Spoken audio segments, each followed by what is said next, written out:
Dear student, आज मैं second same civil एवं मैकेनिकल इंजीनियरिंग के छात्रों के लिए अप्लाइड मैकेनिक्स के 5वें चैप्टर सेंटर ऑफ ग्रेविटी के बारे में पढ़ाऊंगा। तो सेंटर ऑफ ग्रेविटी, सबसे पहले what is centre of gravity, यानी गुरुत्व केंद्र कहते किसे हैं? कि किसी पिंड का वह बिंदु जिस पर उसकी समस्त संयति यानी मास जो है वो या वेट जो है एक्ट करता हुआ माना जा सके। यानी किसी भी बॉडी का जिस बिंदु पर पूरा भार एक्ट करता हुआ माना जाता है उसे हम सीजी या गुरुत्व केंद्र या सेंटर ऑफ ग्रेविटी कहते हैं। ठीक है। किसी पिंड का गुरुत्व केंद्र पिंड के आकार पर निर्भर करता है, यानी उसके शेप पर निर्भर करता है। अतः यह आवश्यक नहीं है कि किसी पिंड का गुरुत्व केंद्र पिंड के भीतर ही रहे, अर्थात पिंड का गुरुत्व केंद्र पिंड के बाहर भी स्थित हो सकता है। देखो, जैसे आपने देखा होगा कि जब किसी ट्रैक्टर में या किसी गाड़ी में कोई हल्की चीज बहुत ऊंचाई तक भर दी जाए तो उसका गुरुत्व केंद्र आउट हो जाता है, जिसके कारण वो उसके पलटने के चांसेस रहते हैं, यानी वो बैलेंस में नहीं रहेगा। यानी गुरुत्व केंद्र जितना अंदर और नीचे की तरफ होगा तो बैलेंस रहेगा। ठीक है, तो आउट हो जाएगा। तो यानी किसी पिंड का गुरुत्व केंद्र एक स्थिर बिंदु होता है, चाहे पिंड को किसी भी तरह से रखा जाए, अर्थात पिंड का गुरुत्व केंद्र पिंड की दिशा से अप्रभावित रहता है, दिशा से अप्रभावित रहता है। लेकिन शेप है तो शेप पे तो डिपेंड करेगा कि मान लो कोई बॉडी है, उसको कभी किसी डायरेक्शन में रख के किसी खड़ा रख दें या किसी को लिटा के रख दें, तो उन दोनों के केस में उसका गुरुत्व केंद्र अलग हो जाएगा, यानी शेप बदल जाएगा एक्सिस के हिसाब से। तो यानी शेप पर निर्भर करता है कि उतनी, कभी कभी क्या होता है कि आपने देखा होगा कि जरा सी छोटी सी कील जो है कम वजन की है, मतलब उसका मास कम है, लेकिन वो पानी में डूब जाता है। लेकिन बड़ा सा जहाज या नाव वो नहीं डूबती, क्यों? उसका शेप इस तरह से बनाया गया कि उसका सेंटर ऑफ ग्रेविटी, उसके मेटा सेंटर जो हाइट होती है तैरने के जो नियम होते हैं उसके अकॉर्डिंग, उसके गुरुत्व केंद्र जो है उसका वो मेटा सेंटर उसका ऊपर होता है, इसलिए वो नहीं डूबेगा। तो इसलिए गुरुत्व केंद्र शेप पर निर्भर करता है। ठीक है। अब जैसे कि कोई ज्योमेट्रिकल शेप्स हैं, मान लो आपने जो बॉडी है, पिंड है, सॉलिड बॉडी है, उसका तो गुरुत्व केंद्र कह दिया कि जहां पर पूरा भार या मास एक्ट करता हुआ माना जाए उसको हम गुरुत्व केंद्र कहते हैं। लेकिन जैसे ज्योमेट्रिकल शेप्स हैं कि जैसे मान लो सर्किल है, तो इसके केंद्र को ही हम गुरुत्व केंद्र कहते हैं। या जैसे कि ये रेक्टेंगल है, तो अब रेक्टेंगल का ये जो सेंटर होगा यहाँ से, ये मान लो इसकी बी है और ये मान लो है डी, तो यहाँ से अगर लिया जाएगा इस एक्सिस से तो dy2 पे होगा, और यहाँ से लिया जाएगा y एक्सिस से तो इसका होगा by2। तो ज्योमेट्रिकल शेप का भी गुरुत्व केंद्र होता है, यानी उसको हम कहते हैं सेंट्रॉइड, नॉट गुरुत्व केंद्र बट परिकेंद्र। यानी वृत्ताकार, आयताकार, त्रिभुजाकार, वर्गाकार आज ज्योमेट्रिकल सतहों पर विचार करें तो इनका द्रव्यमान एवं भार नगण्य माना जाता है, क्योंकि ये एक आकृति है, एक ज्योमेट्रिकल शेप है, तो ये कोई इसमें भार नहीं होता। तो ये उनके द्रव्यमान के स्थान पर सतह का क्षेत्रफल महत्वपूर्ण माना जाता है, मतलब उनका क्षेत्रफल होता है। तो अतः किसी सतह का वह बिंदु, किसी भी सरफेस का वह बिंदु जिस पर उसका संपूर्ण एरिया जो है वो कंसंट्रेट माना जाता है, यानी संपूर्ण क्षेत्रफल केंद्रित माना जाता है, उसे हम परिकेंद्र कहते हैं।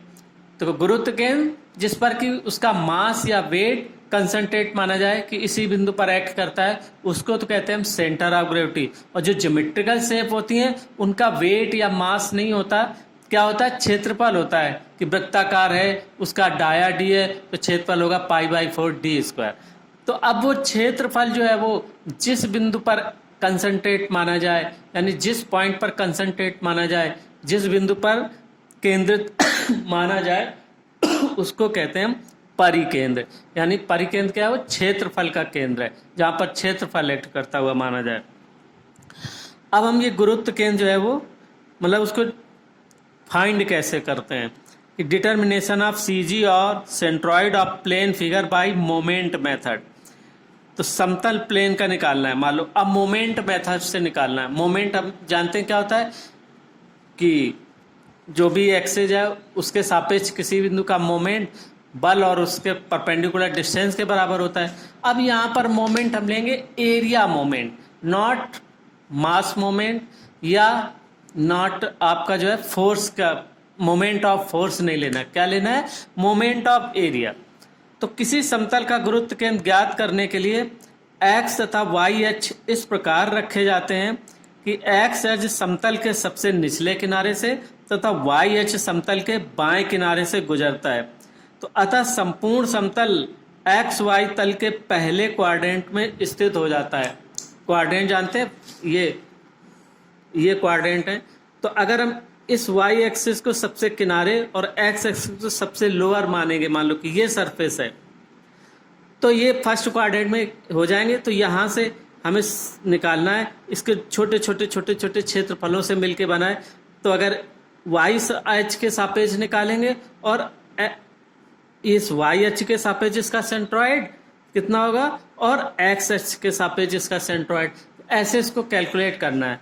तो देखो भाई कैसे कैलकुलेट करते हैं कि जैसे ये चित्र है, मान लो हमने कोई सा भी ये समतल लिया, अब इस समतल को ये वाई डायरेक्शन है और ये एक्स डायरेक्शन है। यहाँ से इसको इस फर्स्ट क्वाड्रेंट में इसको ले लिया, जो वाई एक्सिस है बाएं साइड में सबसे किनारे ली जाएगी। अब मान लो ये सबसे किनारे, इसका सिरा ये है सबसे किनारा, भले इतना पोर्शन ही है, ये इतना प्लेन है, लेकिन इसका सबसे किनारे ये है और निचला सबसे निचला किनारा ये है। अब हम क्या करते हैं, इसको छोटे छोटे एरिया में डिवाइड करते हैं। अब देखो हमने इस सरफेस को डिवाइड किया, तो ये हाफ सर्किल है, ये इतना रेक्टेंगल है और ये ट्रायंगल है। तो अब इनके अलग अलग एरिया निकालेंगे। देखो एरिया तो निकालना सभी जानते हैं, हाफ सर्किल का एरिया कैसे निकाल सकते हैं, रेक्टेंगल का एरिया कैसे निकाल सकते हैं और ट्रायंगल का एरिया कैसे निकाल सकते हैं। तो इसी तरीके से हमें इसको एक्सप्लेन करना है कि मान लो ये मोमेंट मेथड कहलाता है, यानी छोटे छोटे एरियाओं में बटा है और उन सभी एरियाओं की एक्स एक्स से परपेंडिकुलर डिस्टेंस और वाई एक्स से परपेंडिकुलर डिस्टेंसेस निकाल लें। तो अब हम ये मान लें कि मान लो ये A1 A2 A3 से मिलके बना है, जिसकी कि एक्स एक्सिस से दूरी क्रमशः y1 y2 और y3 है और y एक्स से दूरी जो है वो x1 x2 और x3 है। देखो y एक्सिस से जो दूरी ली जाती है तो x डायरेक्शन में चलती है, तो उसको x लेते हैं, और x एक्सिस से दूरी ऊपर की ओर लेंगे तो वो y डायरेक्शन कहलाती है। तो जो x एक्सिस से दूरियां नापेंगे उसको नापेंगे y1 y2 y3 and so on, so जितने क्षेत्रफलों से मिलके बैठा है।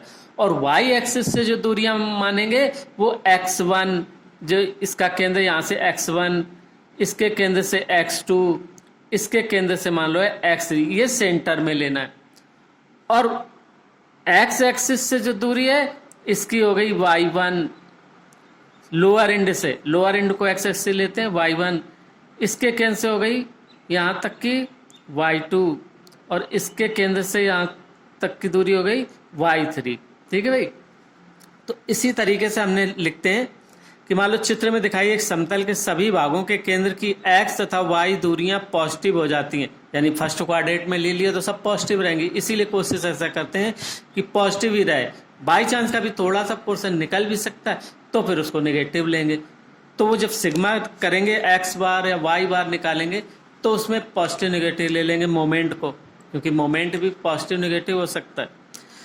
तो अब देखो x तथा y दूरियां पॉजिटिव, इस समतल को यथासंभव विभिन्न नियमित भागों में विभाजित करते हैं। नियमित यानी रेगुलर सरफेस होनी चाहिए। देखो रेगुलर सरफेसेस के क्या होते हैं, एरिया निश्चित होते हैं। त्रिभुज का एरिया है तो क्या होगा कि आधार गुणित ऊंचाई बटे 2।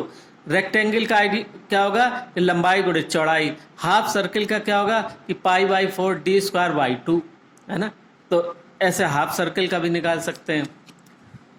तो भाई अब इस तरीके से इसको रेगुलर सेक्शन में डिवाइड कर लेते हैं सभी को। कोशिश यही करते हैं जो भी सरफेस दी होगी उसको कहीं से उसको डिवाइड करके ऐसे भागों में बांटते हैं कि वो एक रेगुलर शेप आ जाए। कोई शेप, चाहे त्रिभुज आ जाए, चाहे सर्किल आ जाए, चाहे रेक्टेंगल आ जाए, चाहे स्क्वायर आ जाए, चाहे हाफ सर्किल आ जाए।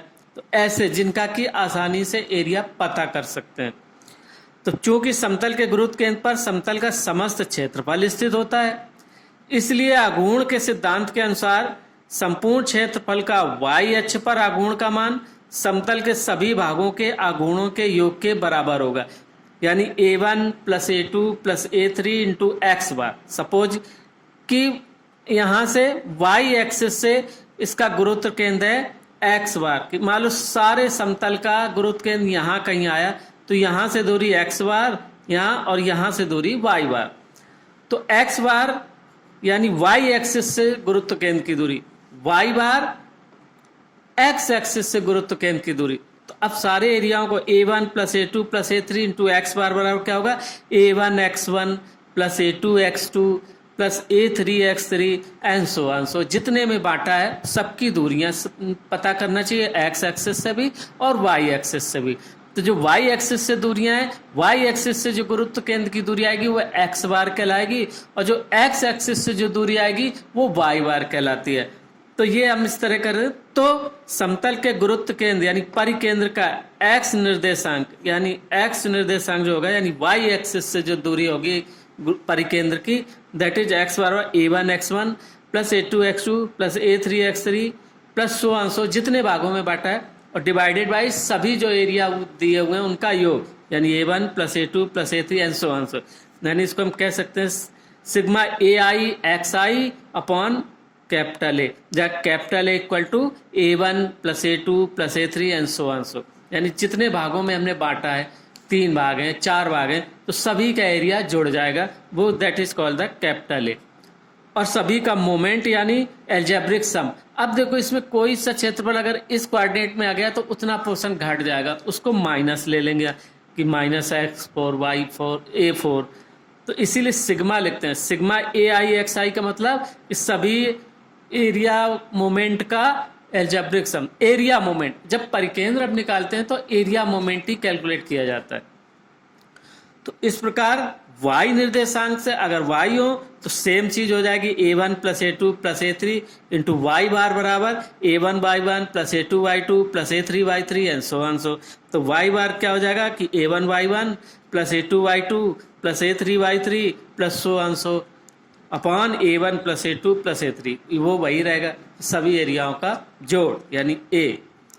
तो y बार बराबर होगा sigma ai yy upon a। तो इसको ऐसे फार्मूले से लिखते हैं, इसका मतलब क्या होगा, सभी एरिया मोमेंट का y x एक्सिस के सापेक्ष आघूर्ण का योग बटे टोटल एरिया ऑफ सरफेस। अब मान लो हमें ठोस पिंडों का निकालना है, ये तो हो गया जो सरफेस है, कोई भी सरफेस है, सरफेसेस का ऐसे ही निकाला जाएगा जो ज्योमेट्रिकल शेप है यानी जिनका हम परिकेंद्र निकालते हैं। अब ठोस पिंडों का जैसे बेलन, शंकु, गोला आदि का गुरुत्व केंद्र आघूर्ण विधि से कैसे निकालते हैं, तो इस प्रकार जिस प्रकार समतल को यथासंभव विभिन्न नियमित भागों से क्षेत्रफल ज्ञात करते हैं, उसी तरीके से जो सॉलिड होते हैं, जो सॉलिड बॉडी होती हैं, उन सॉलिड विभिन्न भागों के क्षेत्रफल के स्थान पर उनके आयतन निकालते हैं। क्यों आयतन निकालते हैं? क्योंकि आयतन इंटू घनत्व बराबर होता है मास अपॉन वॉल्यूम। तो मास बराबर क्या हो जाएगा, डेंसिटी इंटू वॉल्यूम। डेंसिटी ये परिभाषा सबने साइंस में पढ़ी होगी। घनत्व बराबर क्या होता है, घनत्व बराबर मास अपॉन वॉल्यूम। तो मास इक्वल टू क्या था, डेंसिटी इंटू वॉल्यूम यानी घनत्व।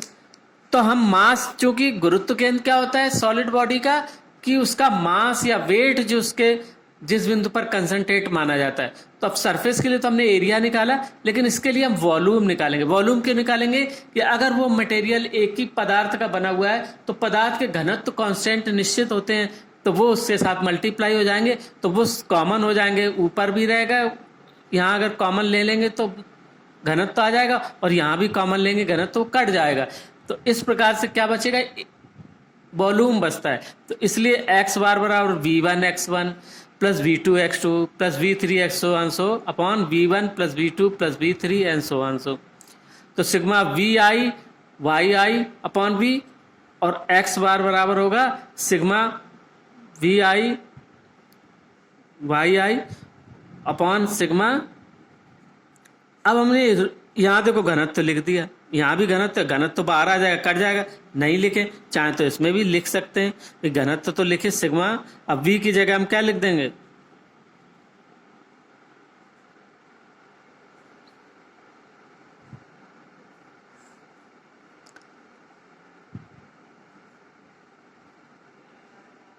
ये कैपिटल वी आई है ना।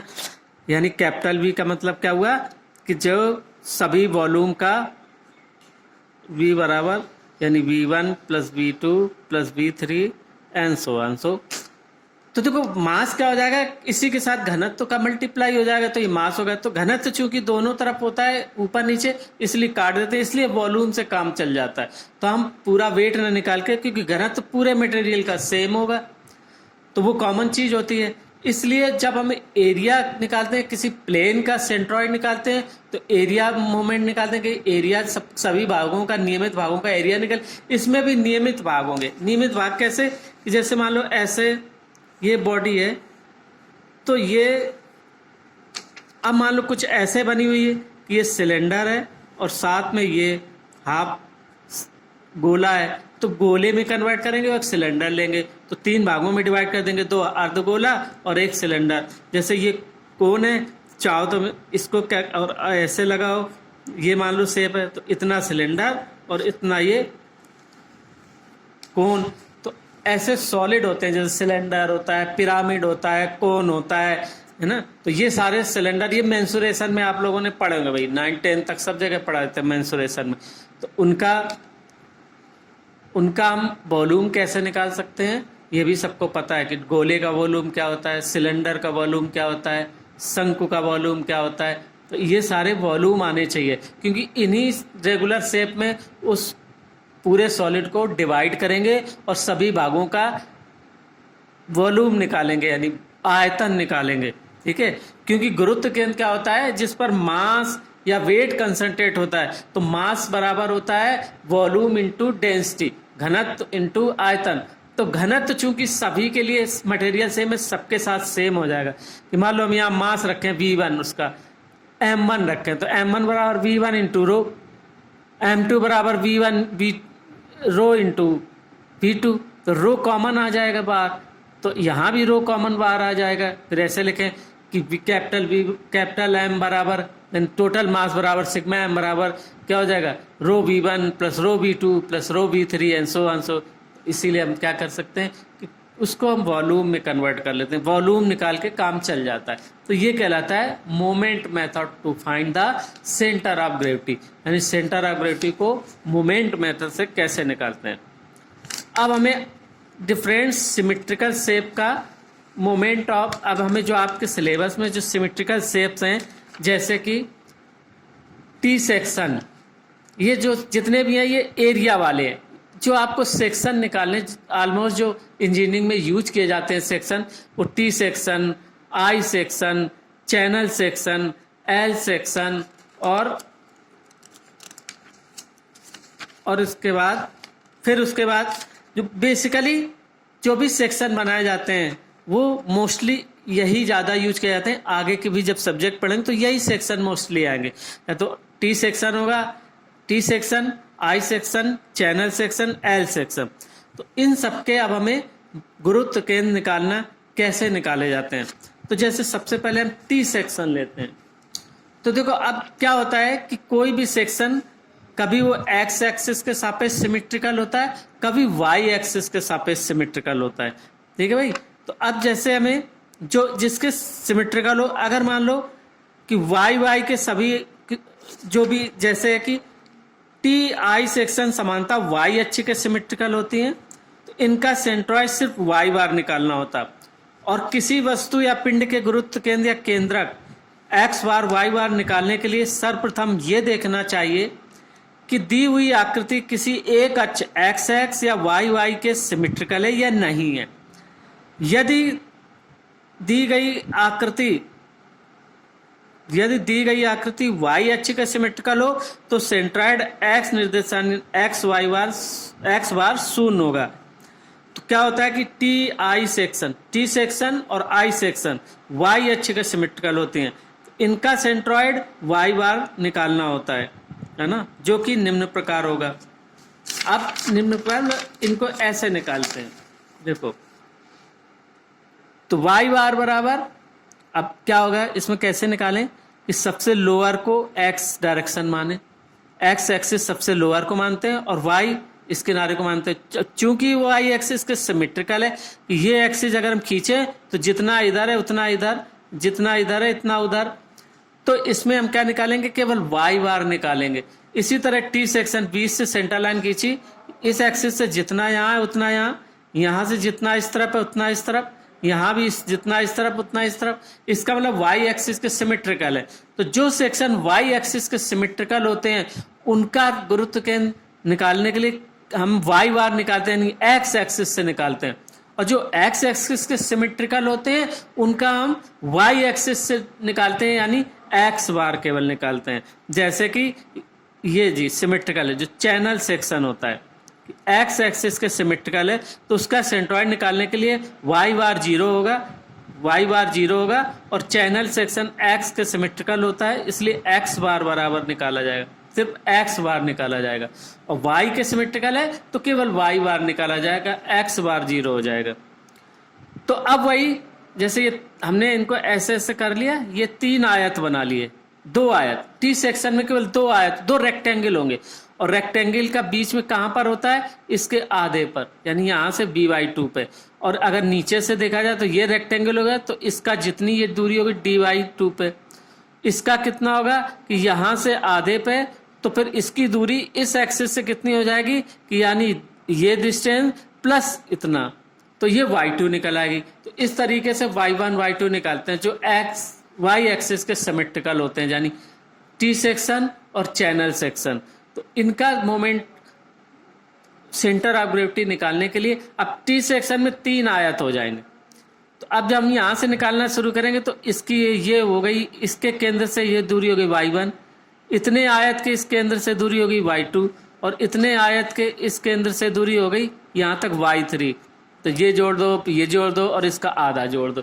ऐसे जब आगे कैलकुलेशन करेंगे तो इस तरीके से लेते हैं, और फार्मूला वही होगा, वाई बार बराबर एरिया निकालना आसान है, रेक्टेंगल का एरिया, इतने रेक्टेंगल का एरिया कितना होगा, दिस इंटू दिस, इस रेक्टेंगल का एरिया कितना होगा, दिस डिस्टेंस इंटू दिस, इस आयत का एरिया कितना होगा, दिस डिस्टेंस इंटू दिस, फिर अंदर के इतने आयत का कि ये इंटू ये, और फिर इतने आयत का ये इंटू ये। इस तरीके से हम A1 A2 यानी A1 A2 A3 निकालेंगे, इसमें A1 A2 निकालेंगे, तो यहाँ पर y बार A1 A2 y1 plus A2 y2 upon A1 plus A2। इस केस में y बार क्या हो जाएगा, A1 y1 plus A2 y2 plus A3 y3 upon A1 plus A2 plus A3। तो जो y एक्सिस के सिमेट्रिकल हैं उनमें y बार निकाला जाएगा, x बार 0 होगा। जो x एक्सिस के सिमेट्रिकल होंगे उनमें y बार 0 होगा, x बार निकाला जाएगा। और जो किसी सेक्शन में सिमेट्रिकल नहीं होंगे उस केस में x बार और y बार दोनों निकाला जाएगा, जैसे कि L सेक्शन। ठीक है भाई, तो इस तरीके से ये सरफेस का जो सेक्शन होते हैं ये सरफेस है, तो ऑलमोस्ट ऐसी आती है, कुछ ऐसी और कुछ कंपोजिट सरफेस होंगी कि ऐसे आयत बना होगा, उसके अंदर एक रिमूव सेक्शन की एक सर्किल बना हुआ है, यानी होल हुआ है, या उसमें कुछ त्रिभुजाकार वी खांचा कटा हुआ है, तो ऐसे का कैसे निकालते हैं। तो अब ये सब हम जब एक्सप्लेन करेंगे आपको, जब हम न्यूमेरिकल प्रॉब्लम कराएंगे तब आपको इस तरीके के सारे क्लियर हो जाएंगे, कैसे निकालते हैं एक एक हर चीज की न्यूमेरिकल जब करेंगे। लेकिन आपको फंडामेंटल याद रखना, क्योंकि मल्टी चॉइस क्वेश्चन आने हैं। तो अब मान लो ऐसे ही एरिया बना दिया और उसमें कई ऑप्शन दे दिए कि इसका एक्स बार दिस वन होगा, फिर दे दिया कि इसका why this one, x bar this one, या इनमें से कोई नहीं, तो आपको तुरंत पहचानना कि चूंकि ये वाई एक्सिस के सिमेट्रिकल है इसलिए इसमें एक्स बार ही होगा, और एक्स बार होगा A1 x1 plus A2 x2 plus A3 x3 upon A1 plus A2 plus A3। तो इस तरीके से आपको ये पहचानना पड़ना है। तो अभी हम आगे के लेक्चर में इसको और डिटेल बताएंगे कि रिमूव सेक्शन का कैसे निकालते हैं, फिर सॉलिड बॉडी का कैसे निकालते हैं गुरुत्व केंद्र, ठीक है, फिर कंपोजिट सेक्शन का कैसे निकालते हैं। तो यही आपके इसमें कई वीडियो चलेंगे, कुछ थ्योरेटिकल के और फिर न्यूमेरिकल के ज़्यादा चलेंगे, क्योंकि ये न्यूमेरिकल बेस्ड है। जितने आप न्यूमेरिकल इसमें करोगे आपको ज़्यादा क्लियर होगा और ये आगे के क्लासों में काम भी आएंगे। जब आप स्ट्रक्चर ऑफ मैकेनिक्स पढ़ेंगे या सिविल वाले पढ़ेंगे, फिर डिजाइन आगे पढ़ेंगे और आगे की क्लास में जाएंगे, या मैकेनिकल वाले भी डिजाइन पढ़ेंगे या थ्योरी ऑफ मशीन पढ़ेंगे, मॉस पढ़ेंगे। तो उन सब्जेक्ट को पढ़ने के लिए भी, आगे के सब्जेक्ट पढ़ने के लिए भी तो अप्लाइड मैकेनिक्स की उपयोगिता है। ठीक है, तो आज के लेक्चर में सिर्फ इतना, बाकी अगले लेक्चर में बताएंगे आपको। और कल मैं आप टीचमेंट ऐप पर लाइव क्लास लूँगा। Okay, thank you.